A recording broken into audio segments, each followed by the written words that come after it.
warahmatullahi wabarakatuh. Perkenalkan, nama saya Fema Almeida Rizky dengan NIM 190321100079,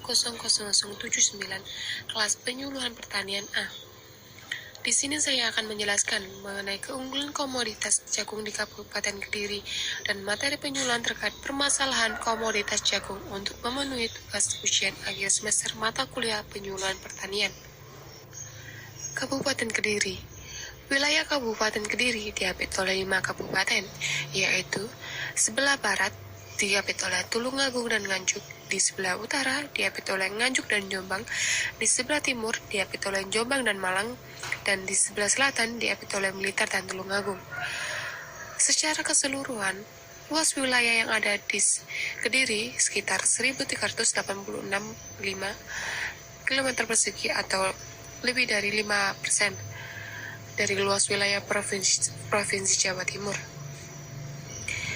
Dikenal sebagai salah satu lumbung padi bagi Provinsi Jawa Timur, Kabupaten Kediri memiliki komoditas pertanian yang didominasi oleh produksi tanaman pangan. Salah satu contohnya yaitu jagung. Tanaman jagung merupakan salah satu bahan pangan strategis di Indonesia karena merupakan sumber karbohidrat kedua setelah padi. Produksi jagung nasional dimanfaatkan untuk memenuhi kebutuhan pangan dan industri dalam negeri. Kebutuhan jagung dalam negeri cenderung mengalami peningkatan, sehingga diperlukan stok yang semakin tinggi sepanjang tahun. Oleh karenanya, diperlukan pengawalan yang baik agar tanaman jagung memberikan hasil panen yang optimal.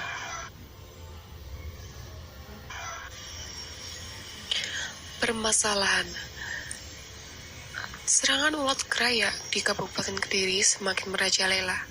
Setelah beberapa waktu lalu menyerang tanaman jagung di Kecamatan Ngasem, saat ini ulat kerayak juga terpantau sudah mulai menyerang tanaman jagung di Kecamatan Papar dan Purwasi Kediri. Lebih dari 10 hektar tanaman jagung milik warga di Desa Paron, Kecamatan Ngasem, Kabupaten Kediri terancam gagal panen. Penyebabnya karena diserang oleh hama ulat kerayak. Hama ulat membuat daun tanaman jagung berlubang, sehingga pertumbuhan tanaman jagung menjadi terganggu. Apalagi serangan ini dibiarkan bisa menyebabkan terjadinya gagal panen. Hama S. frugiperda atau dikenal dengan nama ulat kerayak frugiperda atau UGF memiliki potensi besar merusak pertanaman padi serta menurunkan hasil panen, baik kualitas maupun kuantitasnya. Daya jelajah atau terbang, serta tingkat kepribadian yang cukup tinggi menyebabkan hama ini sangat cepat menyebar dan berkembang dalam waktu yang singkat. Selain itu, kondisi iklim yang cocok juga berperan penting pada kecepatan perkembangan UGF di Indonesia. Ulat kerayak frugiperda atau UGF mulai menyerang tanaman jagung dari rentan usia paling muda 15 hari. Bila tidak segera diatasi, serangan hama UGF yang dikenal dengan nama ilmiah atau Spodoptera frugiperda C.E. Smith ini bisa berlanjut umur 30 hingga 55 hari. Hama yang berasal dari benua Amerika ini dikenal cepat menyebar.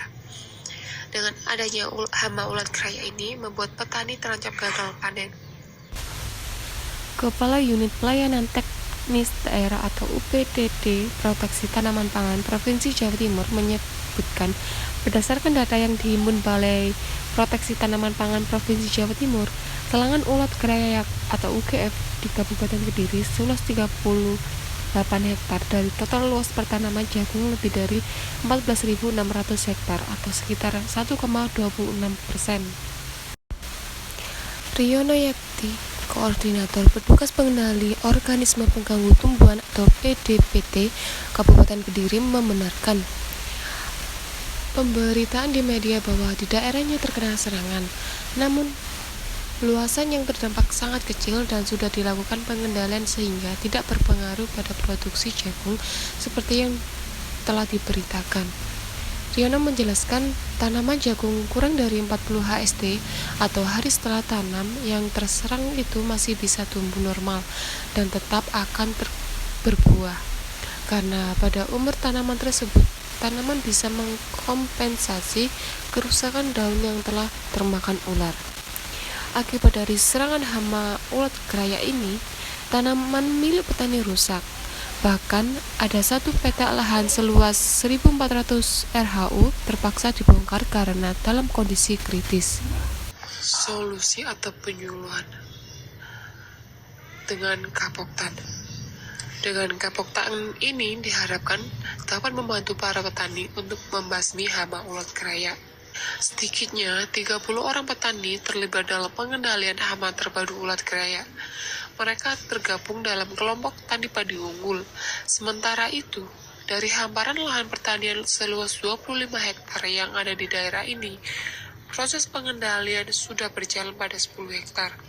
Sementara sisanya 15 hektar akan segera direalisasikan hari berikutnya. Solusi penyuluhan yang kedua yaitu dengan pengendalian hama. Pengendalian hama melalui pemberian obat ini bertujuan untuk mencegah kerusakan. Tanaman yang masih utuh dapat dilindungi dari serangan ulat kerayak melalui gerakan pengendalian hama yang dilakukan pada sore hari sangat efektif lantaran ulat kerayak keluar dari sarangnya sehingga sangat mudah untuk dibasmi. Tujuan dari pemberian insektisida ini agar tidak semakin meluas. Pemberian insektisida ini dinilai paling efektif untuk membasmi hama ini. Sekian penjelasan dari saya, kurang lebihnya mohon maaf apabila ada salah dalam perkataan maupun penjelasan. Wassalamualaikum warahmatullahi wabarakatuh.